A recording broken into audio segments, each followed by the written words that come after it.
Episode 47। इस वक्त wolf महोदय फिर कुछ कहने वाला था। सभी ने तुरंत बात करना बंद कर दिया। तब वुल्फ महोदय ने चारों तरफ देखा और फिर अपना बायां हाथ खोला। सभी ने घबराहट से देखा, लेकिन उसके बाएं हाथ में कुछ नहीं था। राजवंशी कुल, राक्षसी कोर शून्य। सभी के चेहरों का रंग उड़ गया। राजवंशी और नायक कुल की युवा पीढ़ी की इस प्रतिस्पर्धा के बारे में लोगों ने अनुमान लगाया था। उन्होंने सोचा था कि राजवंशी कुल को येलो रैंक 8वें ग्रेड का राक्षसी कोर मिलेगा और नायक कुल को कम से कम येलो रैंक 7वें ग्रेड का राक्षसी कोर मिलेगा। लेकिन अंतिम नतीजा यह था कि नायक कुल के पास सिर्फ एक येलो रैंक पहला ग्रेड का राक्षसी कोर था, जबकि राजवंशी कुल खाली हाथ रहा। रेयांश हल्के से मुस्कुराया। राक्षस शिकार प्रतियोगिता में किसी ने राक्षस का शिकार नहीं किया था।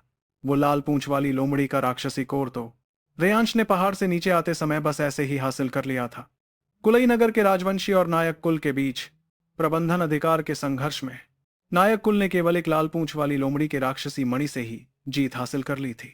पूरे कुलई नगर के लिए यह चाय, पानी और खाने के वक्त चर्चा का सबसे गर्म विषय बन गया था। सभी को ऐसा लग रहा था जैसे वे सपना देख रहे हों। काश हमारे परिवार के युवाओं को इस राक्षस शिकार प्रतियोगिता में भाग लेने का अधिकार मिलता। बस इन दोनों कुलों के युवाओं से बचकर निकल जाते तो हमारा परिवार भी प्रबंधन अधिकार पा सकता था। बहुत से लोगों के मन में यही विचार चल रहा था। हालांकि परिणाम पहले से ही सबको पता था, लेकिन जब वुल्फ महोदय ने औपचारिक रूप से प्रबंधन अधिकार की घोषणा की तो राजवंशी कुल के कुछ लोगों के चेहरे अभी भी गुस्से से लाल थे। हर्ष राजवंशी ने भी बिना कुछ कहे सीधे मंच से उतरकर अपने परिवार में वापस जाकर वुल्फ महोदय के सामने खड़े नायक कुल के पूर्वज को ठंडी नजरों से देखा।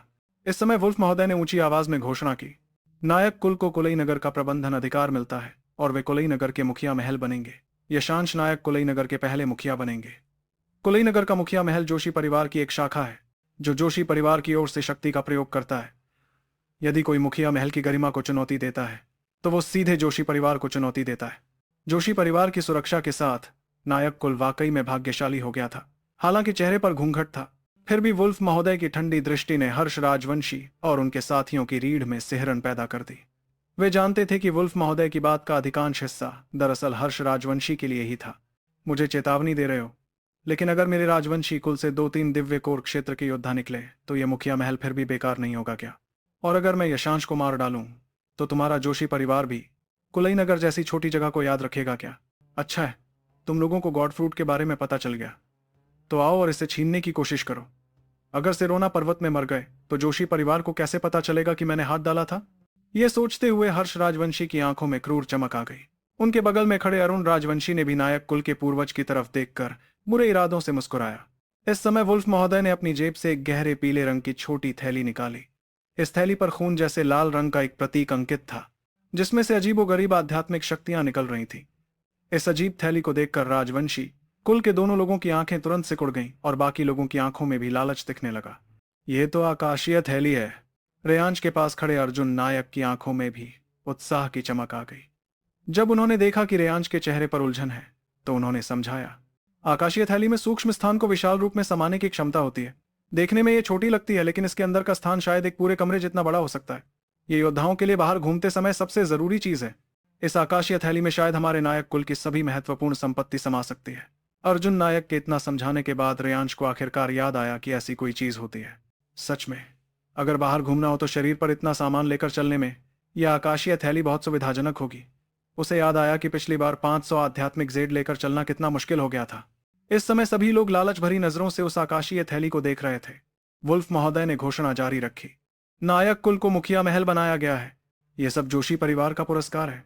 यदि नायक कुल अच्छा काम करता है और कुलई नगर का प्रबंधन बेहतर करता है तो जोशी परिवार की ओर से और भी पुरस्कार मिलेंगे। जोशी परिवार के पुरस्कार स्वाभाविक रूप से कम नहीं होते।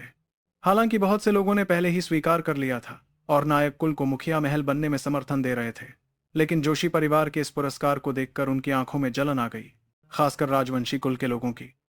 जो चीज पहले उनके परिवार की थी वह अब नायक कुल के पूर्वज के हाथों में थी। इसे देखकर हर्ष राजवंशी ने अपनी कुर्सी की हत्थी तोड़कर रख दी। अब प्रबंधन अधिकार की घोषणा हो चुकी थी और पुरस्कार भी दे दिया गया था। वुल्फ महोदय ने नायक कुल के पूर्वज से कहा, पूरी मेहनत और ईमानदारी से काम करो तो जरूर फल मिलेगा। मैं कुलई नगर में फिर से आऊंगा। नायक कुल के पूर्वज ने देखा कि वुल्फ महोदय जाने वाले हैं तो तुरंत कहा, वुल्फ महोदय को विदाई। लेकिन अचानक वुल्फ महोदय की नजर रेयांश की तरफ गई और उन्होंने कहा, तुम मेरे साथ आओ। रेयांश थोड़ा चौंक गया, फिर वुल्फ महोदय के पीछे पीछे मैदान के पीछे की तरफ चल पड़ा और एक गली में पहुंच गया।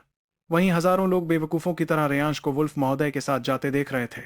ये समझ नहीं पा रहे थे कि आखिर वुल्फ महोदय क्या करना चाहते हैं।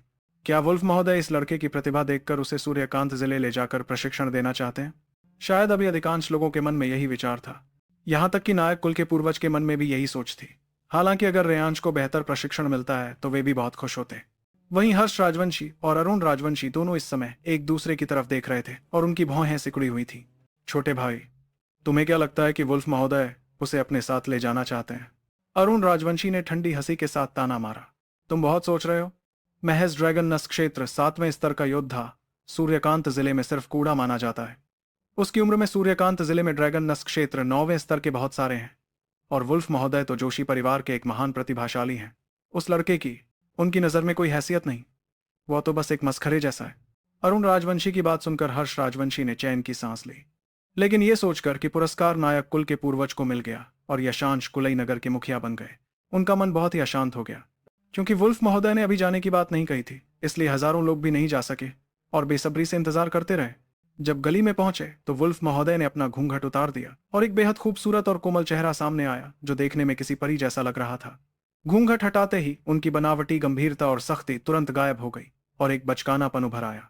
यह बदलाव थोड़ा बड़ा था। रेयांश को इसे समझने में थोड़ा समय लगा। उसका स्वभाव थोड़ा मनमौजी था और वो पहले से ही वुल्फ महोदय से काफी घुल मिल चुका था, इसलिए वो सहज था। उसने मुस्कुराकर कहा, पता नहीं वुल्फ महोदय ने मुझ जैसे छोटे इंसान को यहाँ क्यों बुलाया। क्या आपको मुझसे प्यार हो गया है? वुल्फ महोदय का चेहरा तुरंत अकड़ गया। फिर उन्होंने कड़वी मुस्कान के साथ कहा, तुम हमेशा इतनी बेतुकी बातें करते हो क्या? मुझे वुल्फ महोदय मत बुलाओ। मैं इन दिनों तुम लोगों से यह सुनकर बहुत असहज महसूस कर रहा हूं। मेरा नाम अनिरुद्ध जोशी है। तुम मुझे सिर्फ अनिरुद्ध कहो। अनिरुद्ध जोशी?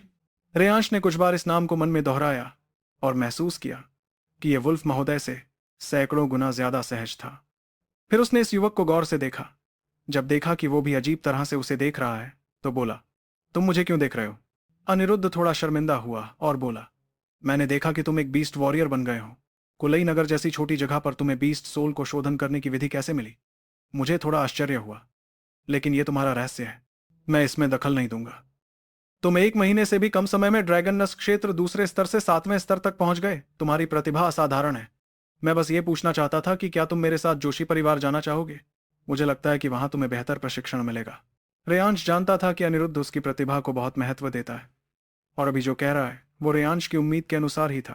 रेयांश भी वास्तव में अधिक विस्तृत दुनिया में जाकर खुद को प्रशिक्षित करना चाहता था, लेकिन फिलहाल कुलई नगर में उसे कुछ काम करने थे, इसलिए उसने खेद के साथ कहा, सच कहूं तो तुम्हारी इतनी सराहना से मैं बहुत आभारी हूं, लेकिन कुलई नगर में मुझे अभी कुछ काम करने हैं, इसलिए। अनिरुद्ध ने अपने होंठ दबाए और कहा, क्या यह गॉड फ्रूट की बात है? सच में थोड़ा अजीब समय है। मुझे अभी सूर्यकांत जिले वापस जाने की जल्दी है, वरना मैं वह गॉड फ्रूट तुम्हारे लिए ले आता। रेयांश थोड़ा चौंक गया। उसे लगता था कि सामने का यह युवक उसके साथ वाकई बहुत अच्छा व्यवहार कर रहा था।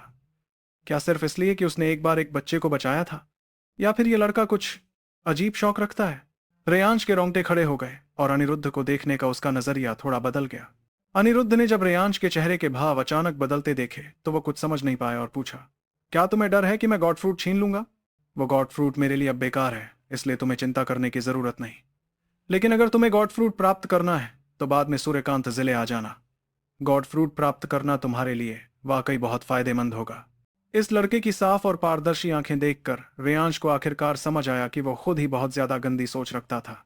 लेकिन अनिरुद्ध की नेक नीयत देखकर रेयांश ने तुरंत कहा, अगर कुलई नगर का काम हो गया तो मैं जरूर सूर्यकांत जिला आऊंगा। अनिरुद्ध ने सिर हिलाया और कहा, यह अच्छा है। फिर उसकी भौहें सिकुड़ी और बोला, राजवंशी कुल के वे 2 बूढ़े काफी ताकतवर हैं। मैं सीधे हस्तक्षेप नहीं कर सकता, तुम बस सावधान रहना। सूर्यकांत जिला आने से पहले जल्द से जल्द मानव दिव्य कोर तक पहुंचने की कोशिश करना, यह तुम्हारे लिए बेहतर होगा। फिर उसने एक बार फिर एक आकाशीय थैली निकाली और कहा, यह मेरी तरफ से तुम्हारे लिए भेंट है। बाद में जब तुम बाहर जाओ तो इस आकाशीय थैली से काफी सुविधा होगी। सामने इस युवक को इतने गंभीर और ईमानदार स्वर में बात करते देखकर, जिसमें रेयांश के प्रति गहरी चिंता भरी थी, रेयांश का मन वाकई बहुत भावुक हो गया। उसने आकाशीय थैली ली और सच्ची नजरों से अनिरुद्ध को देखते हुए गंभीरता से कहा, यह अब सिर्फ भेंट नहीं रही। अगर तुमने मुझे पहले स्टार बैटल बॉडी नहीं दी होती तो आज मुझे यह सफलता नहीं मिलती। अनिरुद्ध, सचमुच बहुत बहुत धन्यवाद। अनिरुद्ध थोड़ा शर्माया और मुस्कुराकर बोला, स्टार बैटल बॉडी मेरे लिए तो बहुत पहले की बात हो गई। तुम उसकी शक्ति का सही उपयोग कर पा रहे हो, यह उसके लिए काफी है। ठीक है, तो मैं सूर्यकांत जिले वापस जाता हूँ। इस आकाशीय थैली पर मेरी पहचान अंकित है। अगर तुम इसे लेकर जोशी परिवार जाओगे तो कोई तुम्हें मेरे पास ले आएगा। रेयांश ने सिर हिलाया। अनिरुद्ध ने उसे कुछ देर देखा, फिर बोला, मुझे तुम्हारा नाम भी नहीं पता। रेयांश चौंका और बोला, मेरा नाम रेयांश सेन है। नायक कुल का होकर तुम्हारा उपनाम शेन क्यों है? मेरी मां नायक कुल की हैं। मेरे पिता का उपनाम शेन था। अनिरुद्ध ने सिर हिलाया। अच्छा, ऐसा है। आगे क्या होगा? स्टोरी में जानने के लिए सुनते रहिए इस स्टोरी को और चैनल को भी ज्वाइन कर ले। आगे के एपिसोड इसी चैनल पे आएंगे तो सब लोग इसे ज्वाइन कर लो।